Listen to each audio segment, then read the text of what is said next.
నమస్తే, నేను Santosh. Welcome to Leader. ఇవాళ లీడర్ మనతో పాటు కాకినాడ పార్లమెంట్ వైసీపీ అభ్యర్థి చలమలశెట్టి సునీల్ ఉన్నారు. వారితో మాట్లాడదాం. నమస్తే సార్. నమస్తే. ప్రచారం ఎలా సాగుతుంది? ప్రజల నుండి స్పందన ఎలా ఉంది?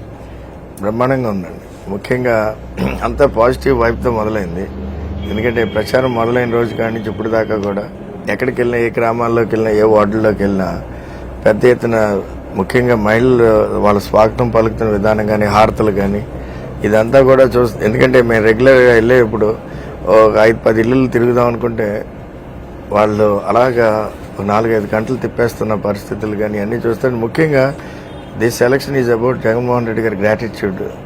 ఆయన రుణం తీర్చుకోవాలి అన్న విధంగా పెద్ద ఎత్తున కింద మాస్టర్స్లో ఉంది. మీకోసమే నేను, మీతోనే నేను, అసలు ఏంటి కాన్సెప్ట్, ఉద్దేశం ఏంటి? మై డ్రీమ్ బేసికల్గా కాకినాడ గురించి నేను మొదట ఎలక్షన్ నుంచి కూడా మా ఆలోచన ఏంటంటే ఈ కాకినాడ పార్లమెంటు పరిధిని, కాకినాడని పారిశ్రామికంగా పెద్ద ఎత్తున అభివృద్ధి చేయాలి, ఈ ప్రాంతంలో వెల్త్ క్రియేషన్ చేయాలి. అంటే నాకున్న ఎక్స్పోజర్ కనెక్షన్స్తో తప్పకుండా ఇది, ఎందుకంటే చాలా అనువైన ప్రాంతం. ఈ ప్రాంతంలో ముఖ్యంగా చాలా గ్రామాలు ఉన్నాయి, ఇవన్నీ కూడా అభివృద్ధి చేయాలి అని ఒక పెద్ద సంకల్పంతో నేను పాలిటిక్స్లోకి రావడం జరిగింది. సో ఈసారి ఏంటంటే ఒక మేనిఫెస్టోని ఏదైతే వాట్ ఎవర్ ఎవ్రీ ఎలక్షన్లో ఐ హ్యాడ్ మేనిఫెస్టో, కానీ గత జరిగిన 3 ఎలక్షన్స్లో నా మేనిఫెస్టో కానీ నా ఆలోచనలు కానీ కింద దాకా తీసుకెళ్ళలేకపోయాం ఫర్ వాట్ ఎవర్ రీజన్స్. కానీ ఈసారి నేను డే 1 నుంచి నా ప్రచారంలో నా మేనిఫెస్టోతో ప్రజల్లోకి ప్రతి గడపకి వెళ్ళే విధంగా ప్లాన్ చేసుకుని అందరికీ అర్థమయ్యేటట్టు చేయగలిగాం.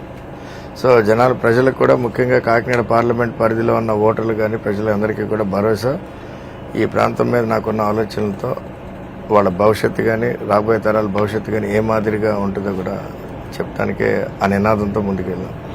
కాకినాడ పార్లమెంట్ ప్రజలకి మీరు ఇస్తున్న 4 హామీలు కావచ్చు, అలాగే లోకల్ మేనిఫెస్టో పట్ల ప్రజలు కనెక్ట్ అయ్యారంటారా? చాలా బాగా కనెక్ట్ అయ్యారు. ఎందుకంటే ముఖ్యంగా నా ప్రధానంగా ఉన్న ఈ 4 హామీల్ని I will just speak out. ఒకటి, ఎందుకంటే ఇక్కడ ఉండే మాక్సిమం ఈ పార్లమెంట్ పరిధిలో ఎక్సెప్ట్ కాకినాడ కార్పొరేషన్ తప్పితే మెయిన్ గ్రామాలు, ఈ గ్రామాలను ఉద్దేశించి నేను వాటి నెక్స్ట్ లెవెల్ తీసుకెళ్లిన ఆలోచనతోనే రాబోయే రోజుల్లో, అంటే ఎలక్షన్లు అయిన తర్వాత 400 గ్రామాలని దత్తత తీసుకుని గ్రామానికి ₹1 నిధులతో రాబోయే 5 సంవత్సరాల్లో కూడా 400 కోట్లతో అభివృద్ధి చేయాలనే ఆలోచనతోనే హామీగా పెట్టడం జరిగింది. ముఖ్యంగా దీని ద్వారా ఇక్కడుండే మౌలిక చిన్న సమస్యలు మేము ఆల్రెడీ గత 6-7 మంత్స్గా మా ఆఫీస్ ద్వారా మేము ఐడెంటిఫై చేయడం జరిగింది ఈ గ్రామాల అవసరాలు. అలాగే రెండోది, ప్రధానంగా ఇక్కడ కాకినాడ పార్లమెంట్ పరిధిలో చాలా ఎడ్యుకేషన్ ఇన్స్టిట్యూషన్స్ ఉన్నాయి. దీన్ని బేస్ చేసుకుని చాలామంది యువకులు ఉద్యోగ అవకాశాల కోసం చూస్తూ ఉంటారు. అందులో ఇంచుమించు గత 10-15 ఏళ్లుగా మా కంపెనీలోనే ఈ రోజున 3,000 మందికి పైగా ఉద్యోగాలు చేస్తూ ఉన్నారు మా కంపెనీస్లో. అలాగే దాని గురించి రెగ్యులర్గా మాకు బయోడేటాలు ఇస్తూ ఉంటారు. అలాగే నేను ఒక 7-8 మంత్స్ బ్యాక్ ఒక జాబ్ మేళా కండక్ట్ చేశాను కాకినాడలో, చాలా మెగా జాబ్ మేళా. అప్పుడు కూడా ఒక 100 కంపెనీస్ తీసుకొచ్చి ఒక 2-3 వేల మందికి ఉద్యోగ అవకాశాలు కల్పించాలని ఆలోచనతో పెట్టడం జరిగింది. కానీ మేము ఎవరూ ఊహించిన విధంగా ఆ రోజున 20,000 మంది బయోడేటాలతో వచ్చారు. అప్పుడు దృష్టిలో పెట్టుకుని దాన్ని కూడా ఇక్కడ మనం ఈ విధంగా అందరికీ అవకాశాలు వచ్చే విధంగా చిన్న ఆలోచన చేయడం జరిగింది. దాన్ని కూడా ఈ రోజున మేనిఫెస్టోలో పెట్టి రాబోయే రోజుల్లో, అంటే ఎలక్షన్ అయిన తర్వాత ఇక్కడ ఒక భారీ శిక్షణా కేంద్రాన్ని ఏర్పాటు చేసి, అంటే స్కిల్ డెవలప్మెంట్ సెంటర్ని ఏర్పాటు చేసి ఎవ్రీ ఇయర్ 5,000-6,000 మంది యూత్కి, అంటే యువకులకి శిక్షణ ఇప్పించి వాళ్ళందరినీ కూడా 100% ప్లేస్మెంట్ చేసే విధంగా కూడా ఆలోచన చేసి నేను బాధ్యత తీసుకుంటున్నానని చెప్పి కూడా హామీ ఇవ్వడం జరిగింది. అలాగే మూడవది, కాకినాడ పార్లమెంట్ పరిధంతా కూడా పారిశ్రామికంగా చాలా అనువైన ప్రాంతం. ఈ కోస్తా కానీ, ముఖ్యంగా పోర్ట్స్, SEZ, అలాగే మాకు highway connectivity, rail connectivity, airport connectivity, so చాలా అనువైన ప్రాంతం. దీన్ని దృష్టిలో పెట్టుకుని గత 10 ఏళ్లుగా మేము చేస్తున్న కృషి వలన, ఎఫర్ట్స్ వలన రాబోయే 5 ఏళ్లలో ఈ పార్లమెంటు పరిధిలోనే నేను 30,000 నుంచి 40,000 కోట్ల పెట్టుబడులు తీసుకొచ్చి పారిశ్రామికంగా ఇక్కడ అభివృద్ధి చేస్తాను, అంటే పరిశ్రమలు తీసుకొస్తానని చెప్పడం జరిగింది. అందులో సగం భాగం ఇంచుమించు మా సంస్థల ద్వారానే పెట్టుబడులు ఈ ప్రాంతానికి వచ్చే అవకాశం ఉంది. అంటే ఆల్రెడీ మేము చేస్తున్న ఎఫర్ట్స్ వల్ల అవన్నీ కూడా రాబోతున్నాయి. దానివల్ల ఇక్కడున్న యువకులకు ఇక్కడే ఉద్యోగ అవకాశాలతో పాటు ఆ పరిశ్రమల ద్వారా కూడా CSR ఫండ్స్ ద్వారా కూడా ఇక్కడ గ్రామాలని, పట్టణాలను కూడా అభివృద్ధి చేసుకోవచ్చు అని కూడా ప్రజలకు చెప్పడం జరిగింది. అలాగే నాలుగవది, ఇక్కడున్న చాలా మంది తెలివైన యువత యువకులు ఎప్పటి నుంచో నా దగ్గరికి చిన్న చిన్న ఐడియాస్తో వస్తూ ఉంటారు, బిజినెస్ ఐడియాస్తో వచ్చి ఆ బిజినెసెస్కి మన సహాయ సహకారాలు కోరుతూ ఉంటారు. ఇవన్నీ కూడా దృష్టిలో పెట్టుకుని కాకినాడ కేంద్రంగా కాకినాడలోనే ఒక ఇంక్యుబేషన్ సెంటర్, ఒక స్టార్టప్ ఫండ్, ఒక నిధి 100 కోట్లతో స్టార్ట్ చేసి ఇక్కడున్న యువతి యువకుల చిన్న చిన్న బిజినెస్ ఐడియాల్లో పూర్తి సహాయ సహకారాలు అందించి పెట్టుబడి పెట్టి రాబోయే 5 yearsలో ఒక 100 చిన్న తరహా మధ్య తరహా పరిశ్రమలు వాళ్ళ ద్వారా స్థాపించే విధంగా కూడా ఆలోచన చేసి అది ఒక హామీగా కూడా పెట్టడం జరిగింది. ఇలాంటి 4 హామీలతో ఈ విధమైన మేనిఫెస్టో నాకు తెలిసి భారతదేశంలో ఏ పార్లమెంట్ అభ్యర్థి కూడా ఈ విధంగా అనౌన్స్ చేయలేదు. అలాగే ఇది పూర్తి స్థాయిలో రేపు రాబోయే 5 years నేను ఇంప్లిమెంట్ చేసిన తర్వాత తప్పకుండా ఇది ఐ థింక్ ఈ కంట్రీలోనే ఒక మోడల్ కాన్స్టిట్యువెన్సీగా, ఒక ఆదర్శవంతమైన కాన్స్టిట్యువెన్సీగా ఉండే విధంగా కూడా ఉంటుందని చెప్పి కూడా అందరికీ ప్రచారంలో చెప్పుకుంటూ వెళ్తున్నాం. 400 గ్రామాల దత్తత, 400 కోట్లతో అభివృద్ధి, అసలు ఇది సాధ్యమయ్యే పనేనా? వనరులు ఎక్కడి నుంచి వస్తాయంటారు? 400 కోట్లు 5 ఏళ్లలో వనరులు తేవటం అంటే ముఖ్యంగా మేజర్ కాంపోనెంట్ మా సంస్థల్లో CSR ఫండ్స్ నుంచే వస్తాయి. ఎందుకంటే ప్రతి సంవత్సరం మేము మా సంస్థల ద్వారా మేము CSR కార్యక్రమాలు చేస్తూ ఉంటాం. అందులో రేపు రాబోయే రోజుల్లో కాకినాడలోనే భారీ పెట్టుబడులు పెడుతున్నారు. ప్లస్ మా దగ్గర ఉన్న సంస్థల ద్వారా కూడా మేము ఈ CSR ఫండ్స్ నిధులను కానీ, మా స్నేహితులు కంపెనీల నుంచి CSR ఫండ్స్ కానీ, అలాగే MP ల్యాడ్స్ ఇతర వాటిని సమకూర్చి తప్పకుండా, ఎందుకంటే ఈ మేనిఫెస్టోని డెవలప్ చేసేటప్పుడు నేను మా సోదరులతో కానీ మా స్నేహితులతో కానీ కూర్చుని డెవలప్ చేశాం. సో ఇది చాలా చాలా సాధ్యమయ్యే పని అని, ఎందుకంటే గతంలో మా ట్రాక్ రికార్డ్ చూస్తే కొన్ని 100 కోట్ల CSR ప్రోగ్రామ్స్ మేము ఆల్రెడీ చేయడం జరిగింది. సో ఇది తప్పకుండా చేసి తర్వాత ఓటు అడిగే అవసరం లేకుండానే ఉంటుందని చెప్పి. చలమలశెట్టి సునీల్కి ప్రత్యక్ష రాజకీయాలు కలిసి రావడం లేదా? అసలు ఎక్కడ ఫెయిల్ అవుతున్నారు? చేసే ప్రతి పనిలోనే సక్సెస్ అయిపోవడం లేదు. బట్ ఎవ్రీ టైం నేను 3 సార్లు పోటీ చేసినప్పుడు కూడా నాకు 3 సార్లు కూడా నేను ఎప్పుడు అదే చెప్తా ఉంటాను మీటింగుల్లో కూడా, నాకు ప్రతి 5 ఏళ్ళకి ఎలక్షన్స్ అంటే ఒక ఒలింపిక్ ఈవెంట్ లాగా ఉంది. ఆ ఒలింపిక్ ఈవెంట్లోకి వెళ్ళటమే పెద్ద అచీవ్మెంట్. ఆ ఈవెంట్లో ప్రతిసారి నా ప్రయత్నంలో సిల్వర్ మెడల్ దాకా వచ్చి ఆగిపోతున్నానండి. సో ఈసారి 4వ ఒలింపిక్స్లో తప్పకుండా గోల్డ్ మెడల్ సాధించే విధంగా మా ప్రణాళిక అంతా కూడా ఉంది. ముఖ్యంగా జగన్మోహన్ రెడ్డి గారు చేసిన గొప్ప పరిపాలన కూడా మాకు ఇప్పుడు that is the basis, foundation అన్నమాట. కానీ మన టైం బాగోకపోతే కొన్ని నిర్ణయాలు మనకు అనుకూలంగా ఉండమంటారు కదా. గత 3 ఎలక్షన్స్లో కూడా ఆ విధమైన పరిస్థితులు ఉన్నాయని నేను భావిస్తూ ఈసారి తప్పకుండా టైం చాలా బ్రహ్మాండంగా ఉందని చెప్పి కూడా అందరూ చెప్తా ఉన్నారు. దానికి అనుగుణంగానే ఇప్పుడు పరిస్థితులు కూడా మారిపోయాయని కూడా మేము అనుకుంటున్నాం. ఎక్కువగా ప్రచారం జరుగుతోంది చలమలశెట్టి సునీల్ ఈసారి పోటీ చేయడానికి అంత ఆసక్తి చూపకపోయినా సరే వైసీపీ పెద్దలు బలవంతం చేశారని. అంటే బలవంతం అని కాదండి, బట్ నేను కొంచెం 3 ఎలక్షన్స్ లో ఓడిపోయి నేను ఈ కోవిడ్ తర్వాత నేను బిజినెస్ లో కూడా కొంచెం యాక్టివ్గా ఇన్వాల్వ్ అయ్యి బయట కొన్ని న్యూ ఇనిషియేటివ్స్ అన్ని బిజీగా ఉన్నప్పుడు నాకు ఈ ప్రపోజల్ వచ్చినప్పుడు నేను అప్పుడు మా నాయకులకు చెప్పడం జరిగింది. కానీ లేదు, ఈసారి తప్పకుండా కాకినాడలో నీకు మంచి పేరు ఉంది, సింపతి ఉంది, నీ ఆలోచనలు ఇంపార్టెంట్, ఇక్కడ నువ్వు నీలాంటి వ్యక్తి ఉంటే తప్పకుండా ఈ ప్రాంతాన్ని అంతా అభివృద్ధి చేయొచ్చని నన్ను మోటివేట్ చేసి సో నేను ముఖ్యంగా నేను ఫీల్ అయ్యేదని తప్పకుండా ఈ ప్రాంతానికి అందరికీ, ఎందుకంటే చిన్ననాటిని పుట్టి పెరిగిన ప్రాంతంగా నేను ఒక ఎమోషనల్ కనెక్ట్తో ఉన్నాను కాబట్టి రుణం ఉండిపోయినట్టు నన్ను, అందుకనే మళ్ళీ నాకు ఈ అవకాశం వచ్చింది పోటీ చేయడానికి.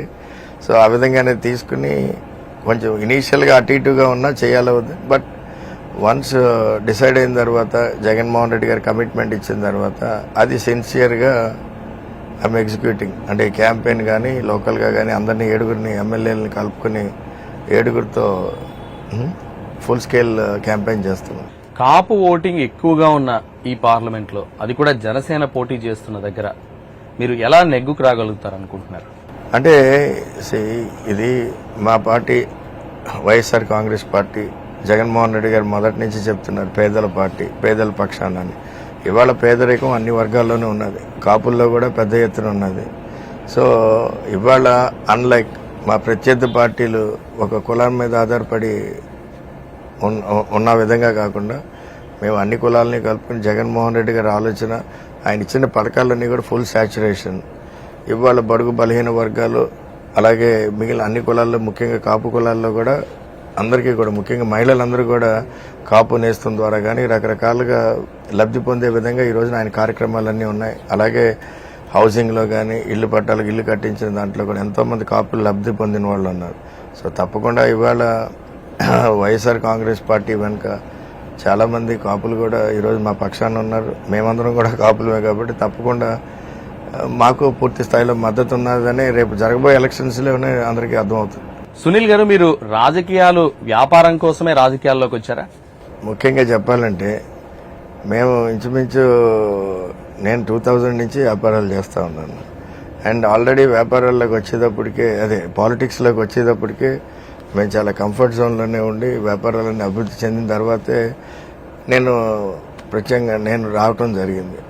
వచ్చినప్పుడు కూడా నేను రాజకీయాన్ని ఒక ప్రొఫెషన్ కింద చూడలేదు, కానీ ఒక బిగ్గర్ స్కేల్ చారిటీ కింద చూశాను. అంటే ఈ ప్రాంతపు సేవ చేయాలి. నా చిన్నతనం నుంచి ఈ ప్రాంతంతో ఉన్న నాకు ఒక ఎమోషనల్ కనెక్ట్ ద్వారా ఒక 5 ఏళ్ళ టర్మ్ నాకు అవకాశం వస్తే తప్పకుండా ఎవరు చేయని విధంగా ఈ దేశంలోనే ఈ ప్రాంతంలో ఒక మోడల్ కాన్స్టిట్యున్సీగా చేయాలనే లక్ష్యం. ఎందుకంటే మాదంతా ఎంటర్ప్రెన్యూర్స్ మైండ్ సెట్.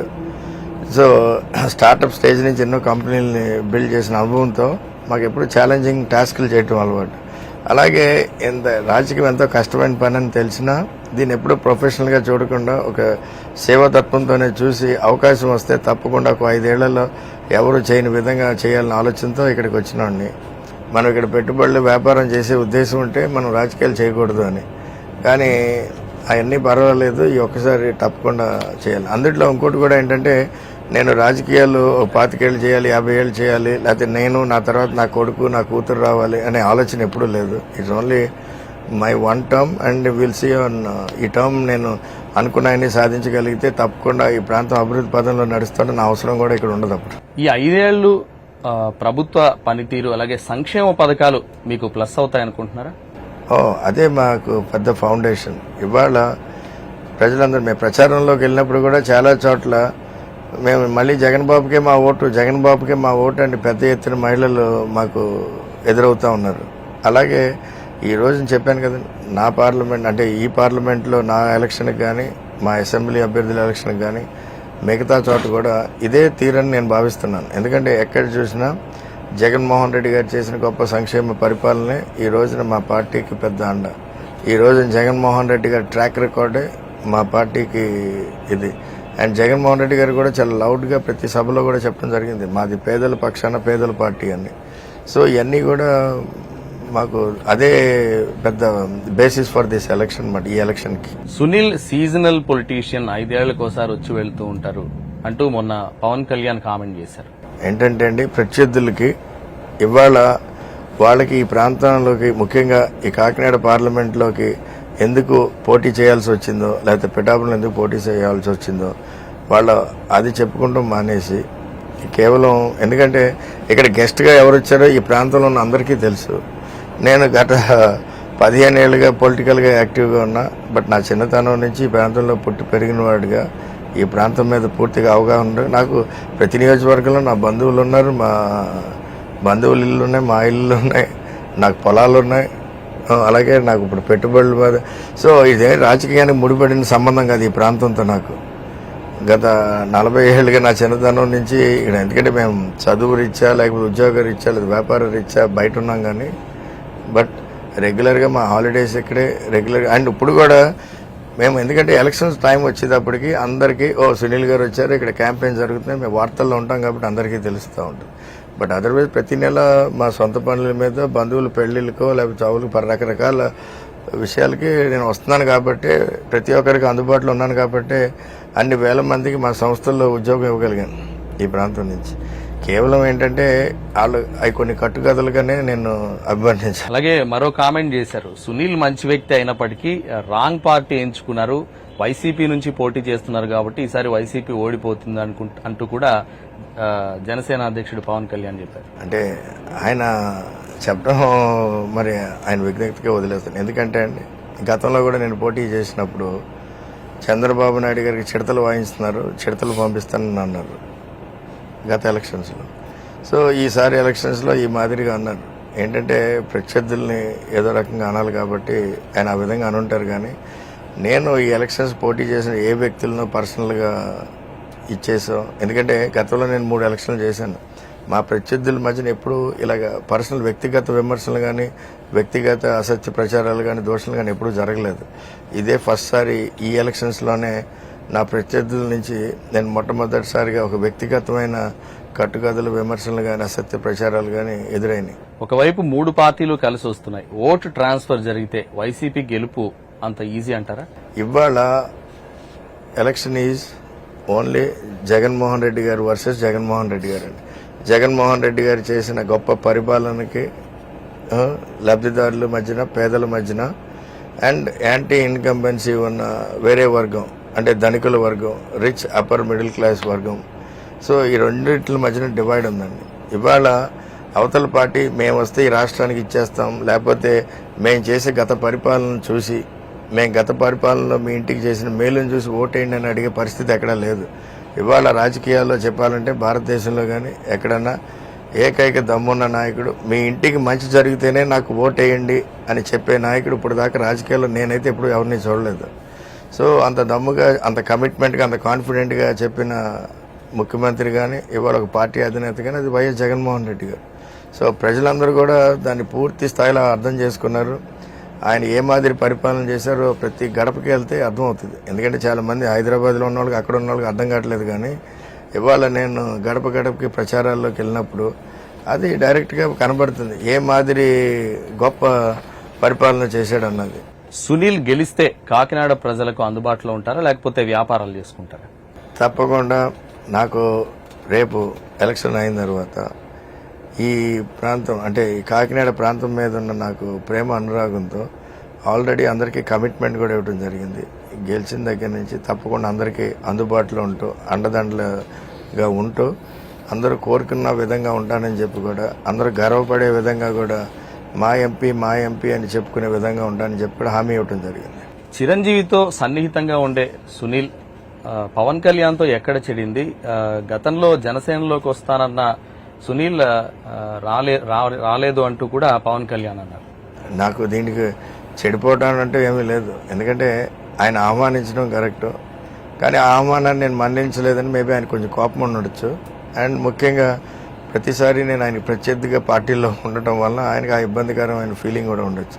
ఇదేమీ వ్యక్తిగతంగా గొడవలో వ్యక్తిగత ఇష్యూ కాదండి. నాకు తెలిసి ఇది రాజకీయంగా ఆయన సునీల్ మా పార్టీ నుంచి పోటీ చేస్తే బాగుండు అనే ఆయన ఉద్దేశాన్ని నేను ఒప్పుకోలేదని కొంచెం ఆయనకి హట్ అయ్యి ఆ ఫీలింగ్ ఉన్నదని నేను భావిస్తున్నాను. మరోవైపు చిరంజీవి గారు కూటమికి మద్దతు తెలుపుతున్నారు, దాని ప్రభావం ఉండదంటారా? అంటే ఇవాళ చిరంజీవి గారు కూటమికి మద్దతు పలికింది కేవలం 1-2 ఇన్సిడెంట్లోని. కానీ నాకు తెలిసిన చిరంజీవి గారు అంటే రాజకీయాలకు చాలా దూరంగా ఉన్నారండి.